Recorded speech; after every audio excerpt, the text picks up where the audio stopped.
కరీంనగర్ జిల్లాలో బంద్ ప్రశాంతంగా కొనసాగుతోంది. బంద్కి అన్ని రాజకీయ పార్టీలు పాల్గొన్న ఈ బంద్లో బీసీలకు 42% రిజర్వేషన్లు ఇచ్చే వరకు పోరాటం చేస్తామని హెచ్చరించారు. మరిన్ని వివరాలు మా ప్రతినిధి సతీష్ అందిస్తారు. 42% బీసీ రిజర్వేషన్ ఇవ్వాలని చెప్పి డిమాండ్ చేస్తూ ఇచ్చినటువంటి బంద్ పిలుపులో భాగంగా ఉమ్మడి కరీంనగర్ జిల్లా వ్యాప్తంగా బంద్ కొనసాగుతుంది. ఇటు అధికార పార్టీ కాంగ్రెస్తో పాటు బీజేపీ, బీఆర్ఎస్తో పాటు వామపక్ష పార్టీలన్నీ కూడా బంద్కు సంఘీభావంగా రోడ్లపైకి వచ్చి ఆందోళన కొనసాగిస్తున్న పరిస్థితి. ప్రధాన రహదారులపైన రాస్తారోకో కొనసాగుతుంది. ఇటు ప్రధాన రాజకీయ పార్టీలే కాదు, ఇటు బీసీ సంఘాలకు సంబంధించినటువంటి నాయకులు కూడా రోడ్డుపైకి వచ్చి ఆందోళన చేస్తున్నారు. దీంతో పోలీసులు పెద్ద ఎత్తున బందోబస్తు కూడా ఏర్పాటు చేయడం జరిగింది. ఎలాంటి అవాంఛనీయ ఘటనలు జరగకుండా ముందస్తుగా పోలీసు బందోబస్తు కొనసాగుతుంది. మరోవైపు ధర్నాలు, రాస్తారోకోలు, నిరసనలతో పాటు దిష్టిబొమ్మ కార్యక్రమాలను కూడా బీసీ సంఘాల నాయకులు దగ్ధం చేసినటువంటి పరిస్థితి కనిపిస్తుంది. ఇటు ఆర్టీసీ బస్సులు కూడా బయటకు వెళ్ళలేని పరిస్థితి. ఆర్టీసీ బస్ డిపోల వద్ద పెద్ద ఎత్తున నిరసన కార్యక్రమాలు కొనసాగుతున్నాయి. ప్రస్తుతం కరీంనగర్ బస్టాండ్ వద్ద కాంగ్రెస్ పార్టీ ఆధ్వర్యంలో ఆందోళన కొనసాగుతుంది. కాంగ్రెస్ పార్టీ సుడా చైర్మన్ కోమటిరెడ్డి నరేందర్ రెడ్డి నాకు అందుబాటులో ఉన్నారు. ఏంటి నిరసన అధికార పార్టీలో ఉన్నారు, మీరు కూడా బంద్కు సంఘీభావంగా ఉన్నారు. బీసీ రిజర్వేషన్ పైన ముందుగా మీరే ప్రకటించడం జరిగింది. ఆ బీసీ సంబంధించిన బిల్లు అమలవుతుందంటారా?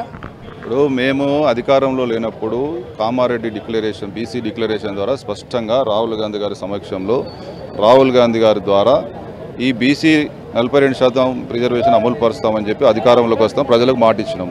ఇచ్చిన మాట ప్రకారం అధికారంలోకి వచ్చినటువంటి రేవంత్ రెడ్డి గారి ప్రభుత్వం శాసనసభలో బిల్లు ప్రవేశపెట్టడం కాకుండా దీనికి సంబంధించినటువంటి ప్రక్రియ అంతా కూడా రాష్ట్ర ప్రభుత్వం చేయాల్సినటువంటి ప్రక్రియ అంతా పూర్తి చేసి కేంద్రానికి పంపించినాము.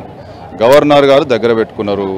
అదేవిధంగా రాష్ట్రపతి దగ్గర కనీసం అపాయింట్మెంట్ కూడా ఇప్పించకుండా దీని మీద బీజేపీ మోకాలు అడ్డుతూ ఉంది. బీజేపీకి ఎక్కడ కూడా ఈ బీసీకి సంబంధించినటువంటి 42% రిజర్వేషన్ అమల్లో వాళ్ళ చిత్తశుద్ధి లేదు. కేంద్రంలో భారతీయ జనతా పార్టీ అధికారంలో ఉంది. వాళ్ళు ఒక్కళ్ళు కనుక దీని మీద చిత్తశుద్ధి ప్రదర్శిస్తే ఇది చట్టం వస్తుంది. కాబట్టి వారి మీదనే అందరూ కూడా పోరాటం చేస్తాను. కేంద్రం సంబంధించినటువంటి వారి యొక్క వైఖరి పట్లనే ప్రతి ఒక్కరు నిరసన వ్యక్తం చేస్తాం. మొత్తానికైతే రాష్ట్ర ప్రభుత్వం చాలా స్పష్టంగా ఉంది. బీసీ రిజర్వేషన్ బిల్లు పైన ఒక క్లారిటీ ఉన్నామని చెప్పి ఇటు కాంగ్రెస్ చెప్తుంది. మరొక వైపు వామపక్ష పార్టీలు కావచ్చు, ఇటు మిగతా ప్రజా సంఘాలు కావచ్చు, ఇవన్నీ కూడా వాళ్ళంతా కూడా నిరసన ధర్నా కొనసాగిస్తున్నటువంటి పరిస్థితి. చాలా చోట్ల కూడా ఇంకా కూడా ఆందోళనలు కొనసాగుతున్నాయి. చాలా చోట్ల నిరసనలు మాత్రం వ్యక్తమవుతున్నటువంటి పరిస్థితి చాలా చోట్ల కూడా కనిపిస్తున్నటువంటి పరిస్థితి. ఇటు చాలామంది ప్రయాణికులు కావచ్చు, విద్యార్థులు కావచ్చు, వాళ్ళంతా కూడా జర్నీ చేయాలంటే కొంత ఇబ్బందికరమైనటువంటి పరిస్థితి మాత్రం నెలకొంది. చాలా చోట్ల బీసీ బిల్లు అమలు చేయాలని చెప్పి నిరసన కార్యక్రమాలు కొనసాగుతున్నాయి. మనం కరీంనగర్లో చూడవచ్చు.